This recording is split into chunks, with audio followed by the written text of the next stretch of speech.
monde, aujourd'hui une petite vidéo pour vous montrer comment je réalise les dégradés avec les fameux feutres pinceaux aquarellables de Artfox. Donc je vous avais fait la présentation il n'y a pas longtemps.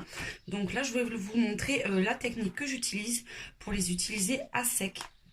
Parce que ceux-là, ils sont juste fabuleux à sec. Je vous ferai une autre vidéo prochainement pour vous montrer comment je fais les dégradés aquarellables avec.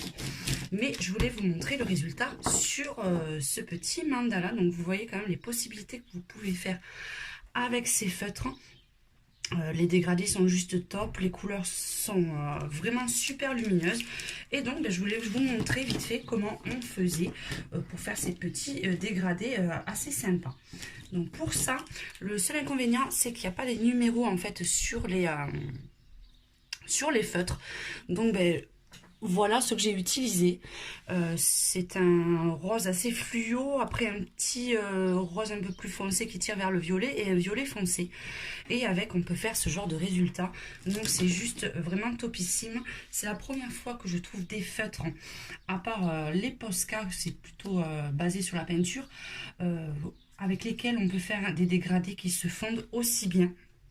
Donc voilà, c'est parti pour la petite démonstration.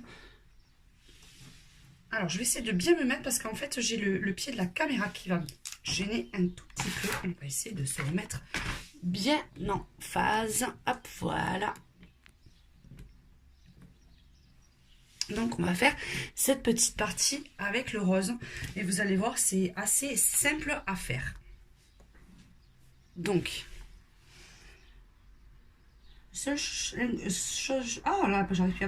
chose qui est un peu faire attention, c'est de ne pas dépasser, étant donné que c'est avec du pinceau, c'est un peu plus compliqué. Mais bon, après on arrive toujours à rattraper si on dépasse un petit peu, donc il n'y a pas trop de soucis là-dessus. Donc je mets déjà ma première couleur, grossièrement quand même, hein, je vais pas, comme vous pouvez le voir. Ensuite, je mets ma deuxième.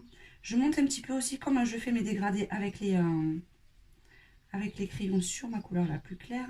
Je redescends, là je redescends un tout petit peu. Bon voilà, vous voyez j'ai dépassé un petit peu, mais vu le fond que je vais faire, il n'y a aucun souci, ça ne me gêne pas. Si vous voulez vraiment faire, soit vous ne faites pas de fond, ou alors un fond clair, faites un peu plus attention, allez-y plus doucement en fait pour apposer vos couleurs. Moi là je sais que ça ne me gênera pas pour la suite de mon dessin. Donc je mets ma dernière couleur la plus foncée. Vous voyez au début c'est pas super folichon, le rendu il n'est pas super top, mais ça va venir après. Donc déjà pour commencer je vais fondre avec ma couleur intermédiaire, vous voyez. Je passe plusieurs fois sur le dégradé et je fais des petits ronds, ça va beaucoup mieux. Je passe sur la totalité de mon foncé. Je descends jusqu'en bas, je remonte jusqu'au milieu et je passe vraiment beaucoup sur mon milieu, vous voyez, jusqu'à ce que ça se mélange, ça se fonde bien. Alors faites attention parce qu'avec cette technique ça traverse le papier, donc évitez de faire ça sur un livre où vous avez des colos derrière. Donc moi j'ai pris celui-là parce que c'est juste top, parce qu'il n'y a rien derrière. Et je mets quand même une petite feuille pour protéger, on ne sait jamais, pour pas que ça bave sur le dessin derrière. Donc ensuite je prends ma couleur la plus claire. Et là pareil, vous voyez, je passe bien au milieu jusqu'à ce que mes deux couleurs se fondent bien. Vous voyez, là je vous ai dit qu'il fallait faire attention de ne pas trop dépasser. Et là en fait j'ai fait un gros caca, j'ai dépassé de partout, mais c'est pas grave. Je me rattraperai par la suite. Et là, je descends un petit peu. Je remonte bien. Et je vais jusqu'en bas. Sur la totalité, en fait, de mon dessin. Vous allez voir, quand ça va sécher, ça va être juste topissime. Et ce que j'aime beaucoup, c'est vraiment, ça garde vraiment des couleurs vraiment hyper lumineuses. C'est juste waouh. Donc, je vais essayer de vous montrer aussi avec d'autres couleurs. On va voir les autres dégradés que j'ai pu faire. Donc là, on va faire, ils seront un peu plus petits sur celui-là. Donc, ça avec les verts. Donc, c'est pareil, j'ai pris un vert clair, un vert intermédiaire et un vert foncé. Par contre, moi, je commence toujours par la couleur la plus claire. Donc là, vous voyez, je vais mettre mon vert clair au-dessus. Pareil, d'abord mon vert clair, ensuite je vais passer mon vert intermédiaire. Pareil, vous voyez, je passe un petit peu dessus. Et enfin, je vais finir par mon vert le plus foncé. Donc là, on va pas faire le dessin en entier, mais je vous montrerai à la photo finale de ce colo, le rendu du mandala. Donc là, c'est pareil, je prends mon vert intermédiaire et je passe bien sur mon foncé et à la démarcation pour bien que les deux couleurs se fondent entre elles naturellement. Vous voyez déjà, on voit la différence. Et enfin, je passe avec mon vert le plus clair sur la totalité. Et pareil, j'accentue bien, je passe bien au dégradé. Vous voyez, ça fait juste des dégradés. En plus, ça fait vraiment des dessins sans traces. C'est vraiment super sympa. Et enfin, pour finir, je suis en train de réfléchir sur la couleur que je vais employer. Je vais faire le orange. Pareil, un dégradé d'orange, du plus clair au plus foncé. Donc, on va partir du plus clair en haut. Donc là, mon plus clair. Ensuite, la teinte au-dessus. Et ça, vous voyez, c'est super rapide en fait. Et mon dernier orange. Faire bien attention par contre de ne pas attendre que ça soit sec. Il faut vraiment les faire, les dégradés quand l'encre est encore humide pour que ça soit plus facile, hein, pour que ça se fonde mieux.